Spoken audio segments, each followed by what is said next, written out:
দেশের বিভিন্ন স্থানে চোখ রাঙাচ্ছে করোনা ও ডেঙ্গু। দিন দিন বাড়ছে সংক্রমণ ও মৃত্যুর হার। এ নিয়ে আরও জানাতে লক্ষ্মীপুর থেকে সরাসরি যুক্ত হচ্ছেন সহকর্মী সাইফুল ইসলাম স্বপন। স্বপন, জেলায় করোনা শনাক্তে পর্যাপ্ত কিট মজুদ আছে কিনা জানাবেন, আর হাসপাতালে ডেঙ্গু রোগীদের প্রয়োজনীয় চিকিৎসা মিলছে কিনা আমাদেরকে বিস্তারিত জানাবেন।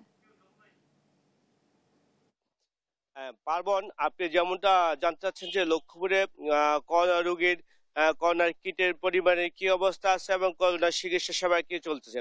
তো লক্ষ্মীপুরে করোনার কিট সংকট ছিল। গতকাল থেকে লক্ষ্মীপুর সদর হাসপাতালে করোনা রোগীর পরীক্ষা শুরু হয়েছে। আমাদেরকে লক্ষ্মীপুরের যে civil surgeon doctor Abu Saleh Mohammad Shahin তিনি জানিয়েছেন যে লক্ষ্মীপুরে সদর হাসপাতাল থেকে করোনা পরীক্ষা শুরু হয়েছে এবং অন্যান্য যে উপজেলা রয়েছে এবং ওই উপজেলাগুলোতে করোনা কিটের চাহিদা জানিয়ে মন্ত্রণালয়ের চিঠি পাঠানো হয়েছে। অচিরেই ওইসব উপজেলাগুলোতে কিট আসলে সেখানে পরীক্ষা করা হবে।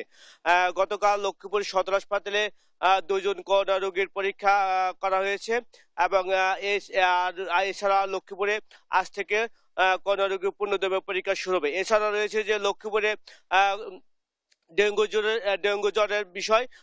লক্ষ্মীপুরে গত এক সপ্তাহে 42 জন ডেঙ্গু রোগী শনাক্ত করা হয়েছে। এর মধ্যে 15 জন রয়েছে লক্ষ্মীপুরের রামগঞ্জে এবং অন্যান্য উপজেলার 2 জন এবং 3 জন করে ডেঙ্গু রোগীর সংখ্যা রয়েছে। বর্তমানে লক্ষ্মীপুর সদর হাসপাতালে 5 জন ডেঙ্গু রোগীর চিকিৎসা দেওয়া হচ্ছে।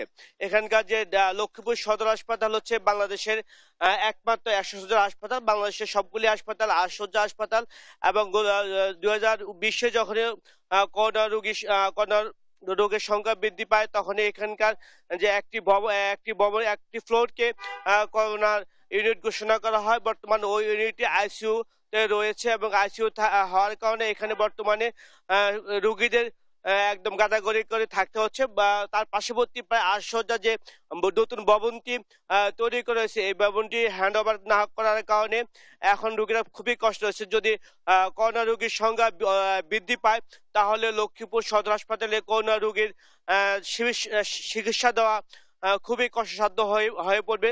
লক্ষ্মীপুরে 100 শয্যা হাসপাতাল হওয়ার পরেও লক্ষ্মীপুরে আজ 300 জন রোগী ভর্তি রয়েছে। তো করোনা যে সামাজিক দূরত্ব বজায় রেখে যে চিকিৎসা সেবা দেওয়া হয় সেটি সম্ভব হবে না। পার্বণ, এ ছিল লক্ষ্মীপুর থেকে করোনা ও ডেঙ্গু সংক্রান্ত সর্বশেষ খবর। ধন্যবাদ স্বপন। দর্শক, লক্ষ্মীপুর থেকে করোনা ও ডেঙ্গুর সর্বশেষ পরিস্থিতি জানাচ্ছিলেন আমাদের সহকর্মী স্বপন।